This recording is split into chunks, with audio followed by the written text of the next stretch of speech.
très très simple. Un, l'analphabétisme.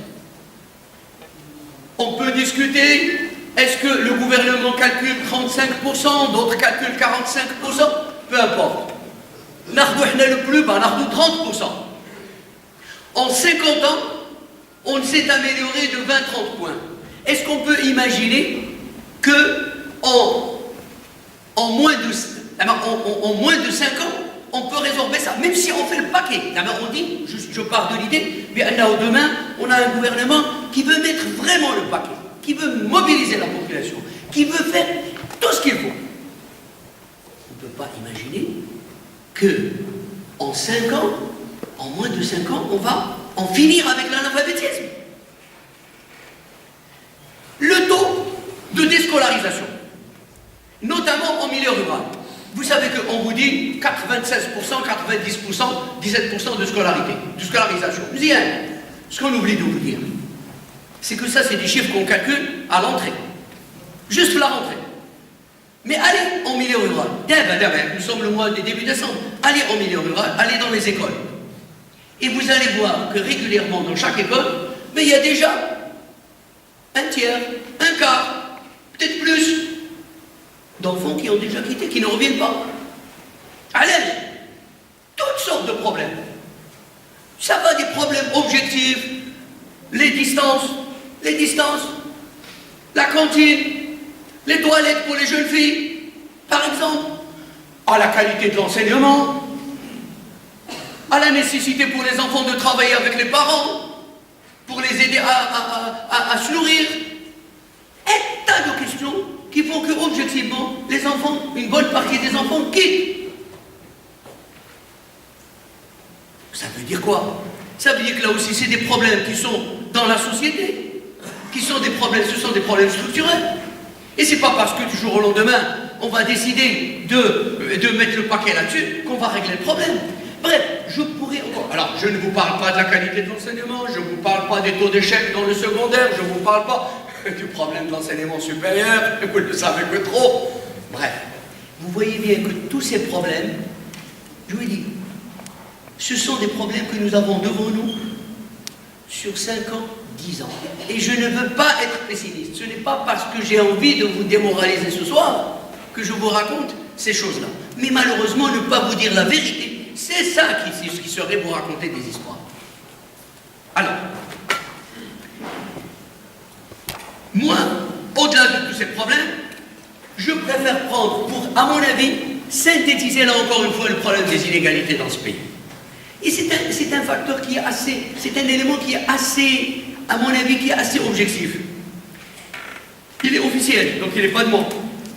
Il est calculé par le HCP. C'est quoi? C'est le partage de la valeur ajoutée. Vous savez ce que c'est que la valeur ajoutée? C'est tout simplement la richesse produite pendant une année. Les Marocains travaillent toute une année, ils produisent une richesse, ils produisent une valeur ajoutée. Avec la valeur ajoutée, la question qu'on se pose, comment se répartit-elle? Et on a coutume de... Bon, vous savez, il y a deux facteurs principaux. Il y a d'un côté le capital et de l'autre côté le travail. Et donc on essaie de voir quelle est la part de cette valeur ajoutée qui va au facteur capital. Autrement dit, les propriétaires des moyens de production, les capitalistes entre guillemets. Et quelle est la part qui va aux salariés, ceux qui n'ont que leur force de travail à vendre. C'est tout. C'est des chiffres officiels.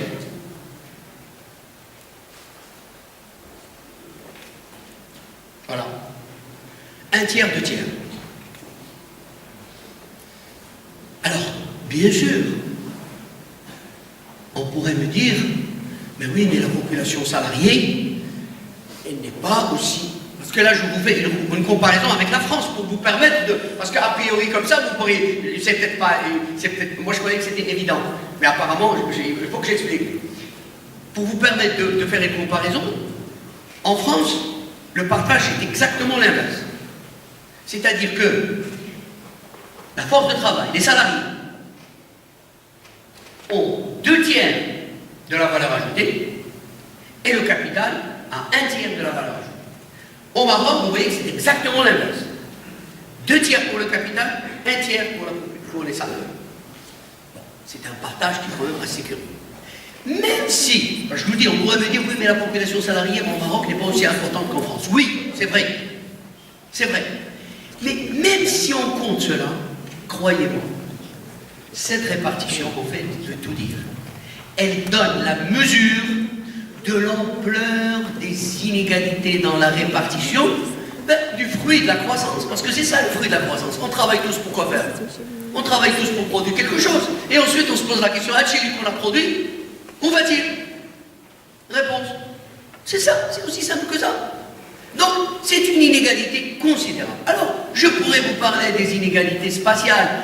Un seul chiffre récent, je crois il y a une semaine ou 10 jours, les dernières statistiques régionales nous disent par exemple que 64% du PIB du pays est concentré entre Knetra et Jdida. Voilà. Vous savez, du temps de la colonisation, on parlait du Maroc utile et du Maroc inutile. Ben voilà, je vous laisse conclure vous-même, voir si ce Maroc, qui représente en termes d'espace certainement plus de 95% de l'espace du pays, et qui produit moins d'un tiers du PIB, voilà. Est-ce que quelque part, on n'a pas, sur ce plan-là, fait encore mieux que la colonisation?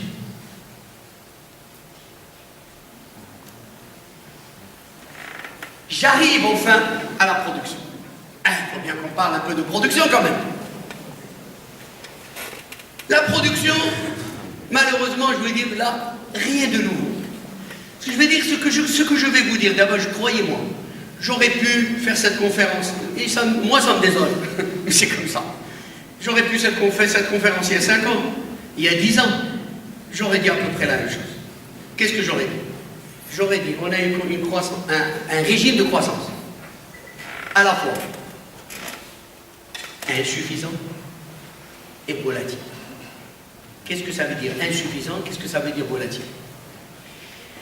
Le rythme de croissance, quand vous prenez le taux de croissance, la croissance sur les derniers mois, moi je ne m'intéresse pas à la conjoncture. On peut discuter si vous voulez de la conjoncture, mais ce qui m'intéresse moi, c'est les mouvements longs, c'est les mouvements de fond.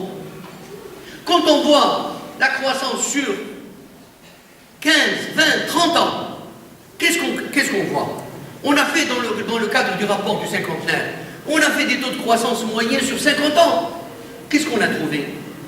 En gros encore, au-delà des querelles de chiffres qui ne m'intéressent pas, on a un rythme de croissance de 2 à 3 points. Quand, et c'est ça le plus important, même admettons que ces dernières années, on est monté à 4, 4,5.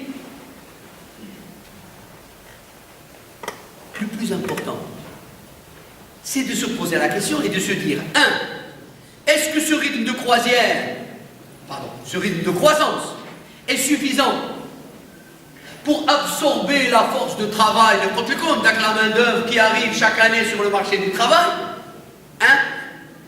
2, on a quand même le droit aussi de se comparer au monde et de se dire, est-ce que la croissance, le rythme, quand on fait 4-5%, le gouvernement crie sur tous les toits, c'est une année de croissance. Mais enfin,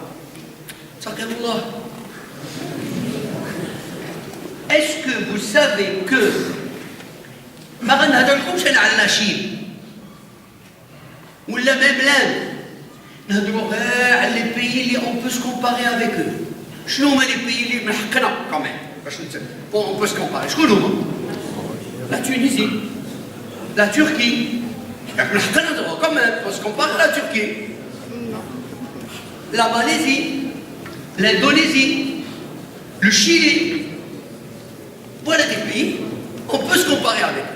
Eh bien, savez-vous que ces pays ont aujourd'hui regardé les dernières statistiques qui sortent sur le rapport annuel de la Banque mondiale, le rapport sur le développement dans le monde. Ces pays ont entre 12 000 et 15-16 000 dollars par tête. 15-16 000 dollars par tête. Regardez sur les mêmes statistiques, vous trouverez que le Maroc est autour de 2 900 dollars. Moins de 3 000. Moins de 3 000 dollars. Alors, regardez la situation aujourd'hui. Question. À ces rythmes de croissance de 3-4%, en combien de temps est-ce qu'il nous est permis d'espérer atteindre, régler les niveaux actuels de ces pays, sachant que lorsqu'on y arrivera, à nouvelle économie, combien? Ben figurez-vous, on s'est posé cette question. Et on a répondu. Regardez, il y a 2 ans, on avait fait un rapport là-dessus. Regardez. Regardez. Si on veut atteindre en 20 ans, oui, c'est-à-dire que si on veut atteindre un revenu de 15 000 dollars en 20 ans, c'est-à-dire que pendant 20 ans, chaque année, il faut faire le même taux de croissance. Il faudrait réaliser un taux de 8,70. Vous avez bien entendu. 8,70. Plus du double de ce que nous faisons aujourd'hui. Si nous voulons atteindre en 25 ans, 6,90. 30 ans, 5,72. Ce que je veux dire par là, et c'est ça, vous voulez qu'on parle d'avenir? On parle d'avenir. Quand ils nous disent, ils nous présentent comme un succès, le fait que le Maroc fait 4,5 de croissance. Mais nous, on est en droit de leur dire, mais enfin, vous nous menez en bateau là. De quoi est-ce qu'on parle? Les 4 points, 4,10. Qu'est-ce qu'ils peuvent nous permettre de faire? Qu'est-ce qu'ils peuvent permettre à vous et à vos enfants? Parce qu'on est en train de parler de 10, 15, 20, 30 ans. Donc vous voyez bien qu'on est très très loin du compte. On est très loin, on a fait des choses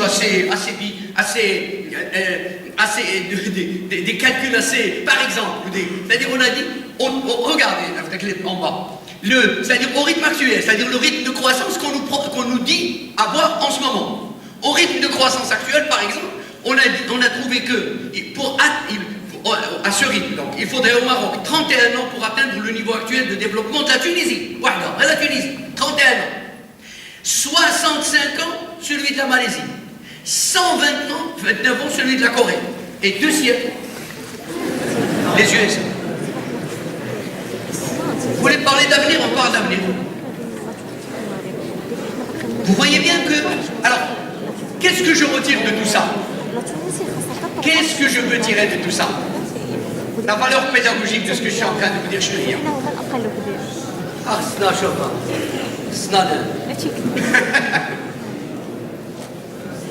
il faut qu'on se mette au travail.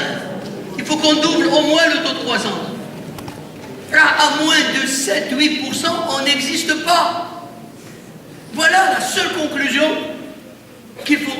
La seule qui vaille hier. Bien, deuxième aspect maintenant. Comme c'est une croissance faible. La deuxième, le plus grave peut-être encore, c'est que c'est même pas une croissance régulière. Le drame de ce pays, et c'est là où je reviens à l'agriculture, c'est que, en 2013, au mois de décembre, à ce jour, l'Institut agronomique, il est en face de vous.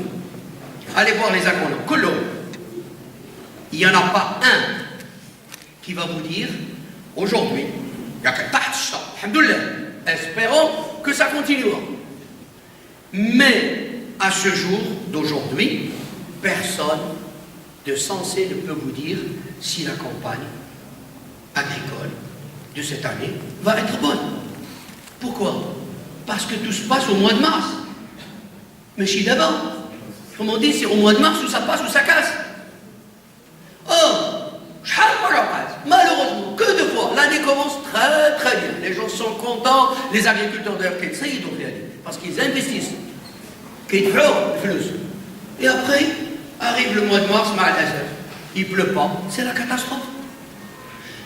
Au niveau macroéconomique maintenant, le problème, c'est que le rythme de croissance de l'ensemble de l'économie continue de dépendre de la pluie et du beau temps. On a un régime de croissance qui est lié à la pluie et le beau temps. décideur de taux de croissance au Maroc, c'est la pluie et le beau temps. C'est pas autre chose, je peux vous assurer. Il n'y a qu'à voir. Alors, si vous voulez en avoir le cœur net, c'est très simple. Ah, regardez. Regardez l'allure de ces deux courbes. Vous avez là... Ah ben merci, j'avais pas vu. Merci d'avoir placé celle-là. C'est plus facile. Regardez. Qu'est-ce qui est mis en corrélation ici? Ben tout simplement, le taux de croissance du PIB global pour l'ensemble de l'économie et la contribution du secteur agricole, c'est-à-dire du PIB agricole. Et regardez la corrélation, elle est quasiment parfaite.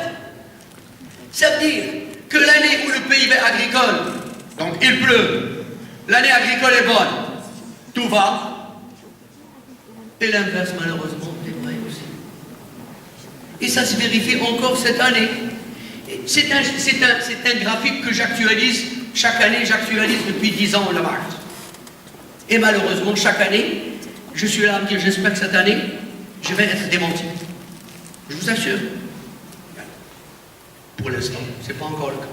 Donc, comment voulez-vous, du point de vue de la vision, de la stratégie, de la planification, comment voulez-vous programmer le développement dans une situation aussi incertaine, aussi aléatoire, aussi imprévisible?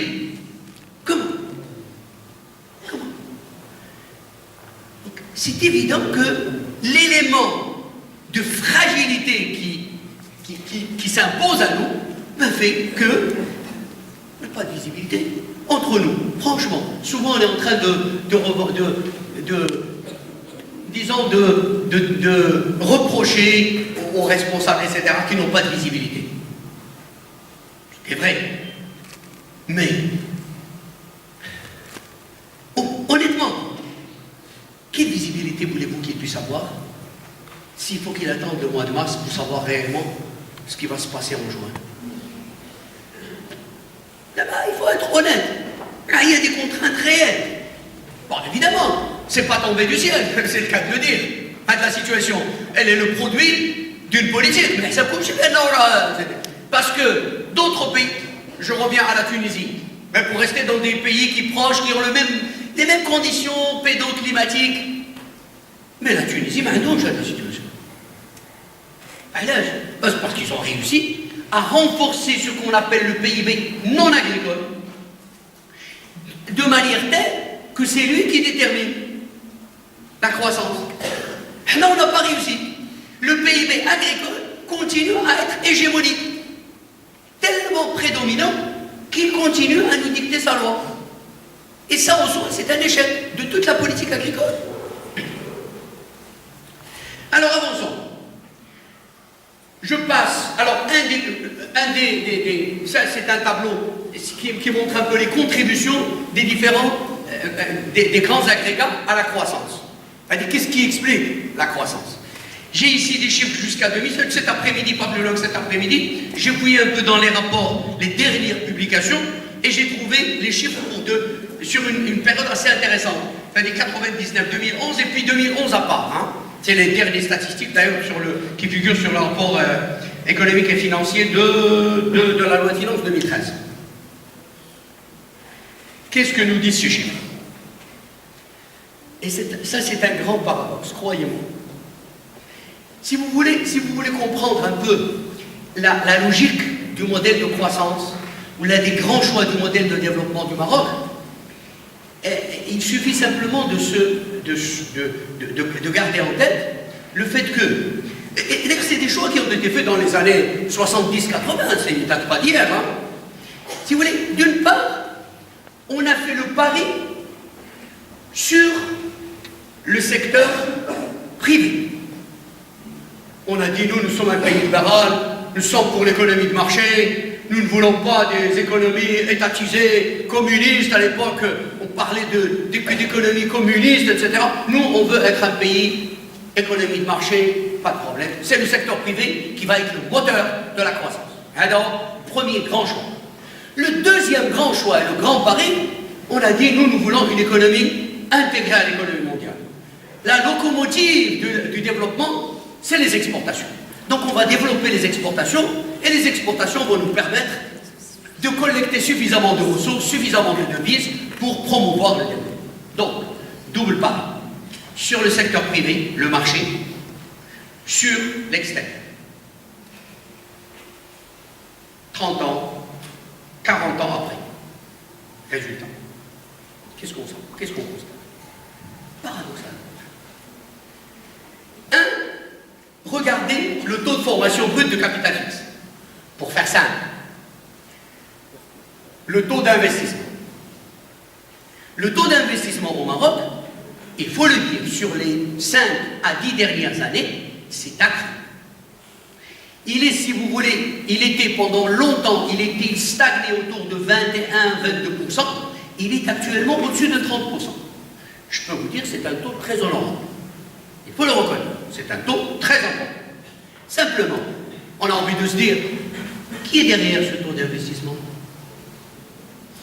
Il y a deux acteurs qui peuvent être derrière, le secteur privé et le secteur public. Quand le taux d'investissement était de 21 ou 22%, la part du secteur privé était de 12-13% et la part de l'État était de 9-10%. Aujourd'hui, que le taux est à 32%, la part du privé est toujours à 12-13% et la part de l'État est passée à 20%. Voilà la réalité. Ça veut dire quoi? Ça veut dire qu'en dépit de tout ce qui a été fait, et Dieu sait combien d'avantages, d'exonérations fiscales, de subventions, de primes, de subsides, d'aides, ont été prodigués au secteur privé. En dépit de tout ça, il n'a pas accru son effort d'investissement. Alors que justement, c'est cela qu'on nous disait, quand on nous dit, pour justifier les aides qu'on donnait au secteur privé, disait, mais le secteur privé, c'est lui qui investit, c'est lui qui crée des emplois, c'est lui qui... Les chiffres aujourd'hui parlent d'eux-mêmes. Celui qui investit, qu'on soit pour ou contre, peu importe, moi je ne rentre pas dans ce débat, pour le meilleur ou pour le pire, c'est l'État, c'est pas le secteur privé. Ah ouais. Deux, je vais revenir sur le commerce extérieur et sur les déficits externes, etc. Mais là déjà, c'est très clair. Ce qui est paradoxal, c'est que, regardez, quand vous voyez les contributions, regardez, si on prend simplement, soit sur les 10 dernières années, sur ça. Regardez, les contributions sont positives, c'est-à-dire, on a un modèle de croissance qui est essentiellement tiré par la consommation finale, et en particulier d'ailleurs la consommation des ménages. Regardez la contribution. Sur un taux de 5%, 4,2 sont dus à la consommation des ménages, c'est-à-dire le marché intérieur. Alors qu'on a parié sur le marché extérieur.